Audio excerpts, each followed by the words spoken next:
Hey everybody, I have my hair up today. Can you see it? Everybody always asks me how I do this, so I figured I would show you. Also, everybody's been asking me lately to make some videos and talk about estate planning, excuse me. So I'll talk to you about estate planning while I do my hair. You just twist it into any kind of a bun you want, or like a French twist, and then you weave the pencil in, grabbing some hair, and then you can play with the top. And then this one's really messy. But anyway, so let's talk about estate planning. Okay, so enough about your hair, or my hair. But I did want to talk about estate planning because everybody's asking me to talk about that, and I haven't come on here like a video talking to you in such a long time. I kind of almost forgot how to do it. So struggle along with me. All right, estate planning. Everyone over the age of 18 needs a simple estate plan. Nothing extraordinary, not a binder full of documents like some clients have brought me in the past. Just 4 simple documents. So yes, I said 4 documents. 1 document should be your fee agreement or retainer agreement between the attorney that you use and you as the client. So that's the 4th document. But traditionally, in an estate plan, there are 3 documents. The 3 documents that you need are a will, the 2nd document is a living will, the 3rd document is a power of attorney. So that's a simple estate plan. Not everybody in the world, probably 99.9% of people don't need a trust, and we'll talk about that in a few minutes. So let's start out talking quickly about a will. A will, or a last will and testament, is a document that operates only upon your death. It does not have any operation while you are still alive. It only takes effect when you pass away. And what does it do? It sets up someone called an executor to manage your estate, probate your estate if necessary, and deal with all your affairs after you have passed away.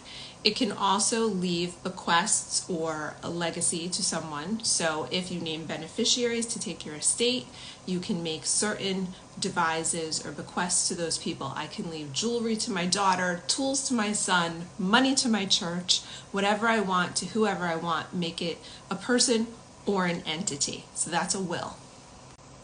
Next up, we have a living will, also known as a healthcare proxy, a healthcare directive, advance directives.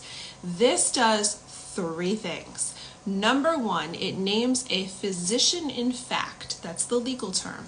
That's the person who is going to make your medical decisions for you if you are incapable or unable to make your own medical decisions. It's also going to name a conservator if you ever need a conservator and you need someone to take care of you longer term than just a short-term illness.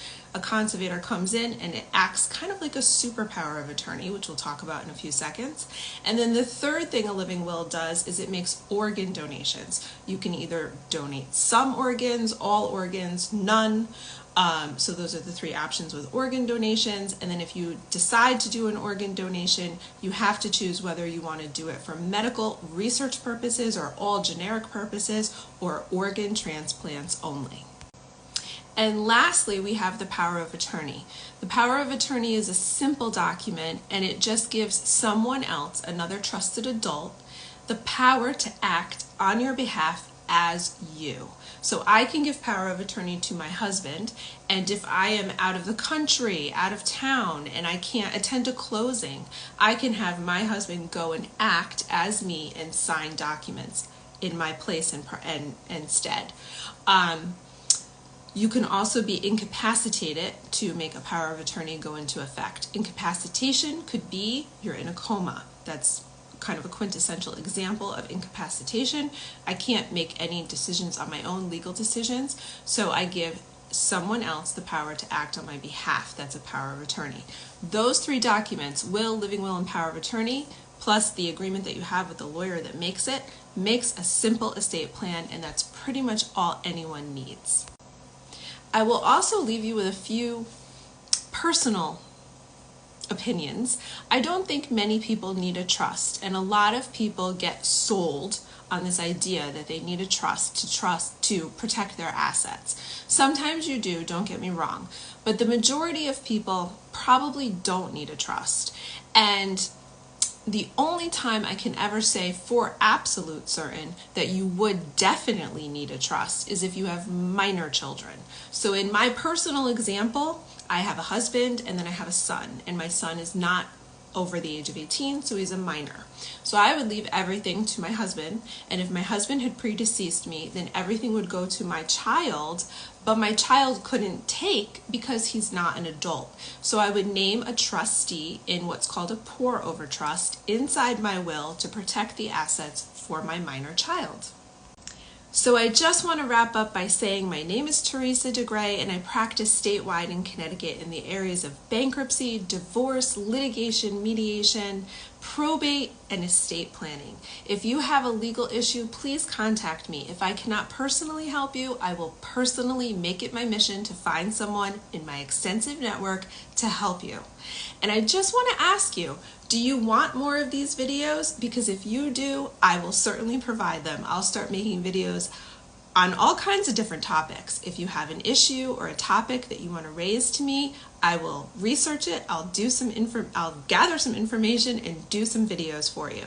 So I'm signing off for now, but if you want to see me again soon, just let me know.